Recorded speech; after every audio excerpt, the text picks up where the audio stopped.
Hi, my name is Rosalyn Bates, and I'd like to share with you a poem entitled, Changed.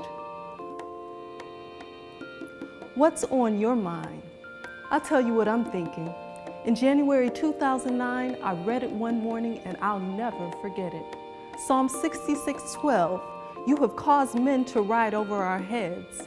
We went through fire and through water, but you have brought us out into a wealthy place. And so I began to pray this prayer every day. Lord, bring me to my wealthy place, a space of abundance, of increase, fulfillment of my purpose, calling, and destiny. Because wealth means more than just having pockets lined with money, although that would be nice. But all jokes aside, I started thinking twice after something interesting happened. I was on my way to work, walking to my car, and hey, look what I found. 10 cents in plain view. I picked it up, put it in my pocket, thought it was random, had no reason to rhyme, until that Sunday my pastor preached a sermon called, I'll Do It on a Dime. He said that God has increase on his mind. That was nearly 7 years ago. And ever since that time, I have been finding loose coins in my path.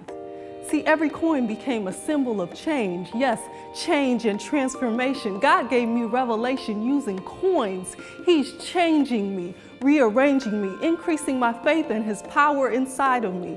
He knew that I was outgrowing the skin that I was in, and the space where I stood was too small after all, so he enlarged my territory.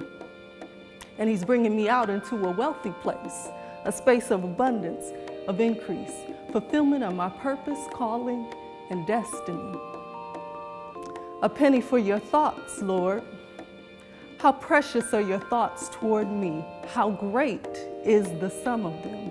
Yeah, God has increase on his mind, and these are the lessons that he's teaching me. Lessons that made a lasting impression.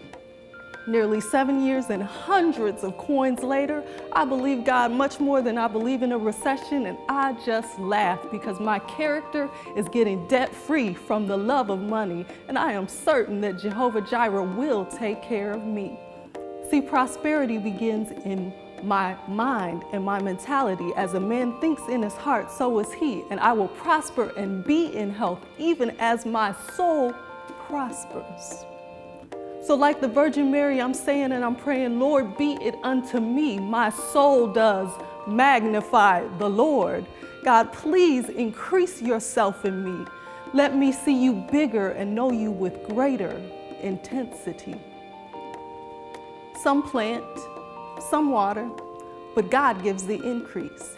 And so that I prayed that with every cent I found, the enemy, Satan, would lose more and more ground, and that God would add one more soul to the kingdom through my life.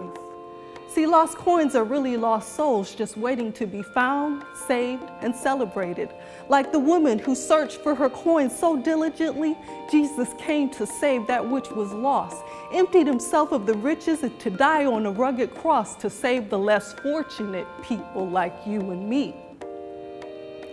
God's angels rejoice when one sinner repents. Sometimes we think that the little things are worthless and without significance because of their presentation, not realizing that God chooses and uses the foolish things of this world to confound the wise. So, when will we get out of the ghetto of our spiritual complacency? When will we lift up our eyes to see, look on the fields because the harvest is ripe and ready, and recognize that those who reap will gather wages that last for eternity? My question is, are you thinking what God is thinking? I'll tell you what I'm thinking. My wealthy place, a space of abundance, of increase, fulfillment of my purpose, calling, and destiny, God operating in me miraculously, and more souls that will live eternally, all because Jesus found, picked up, and saved and claimed a penny like me.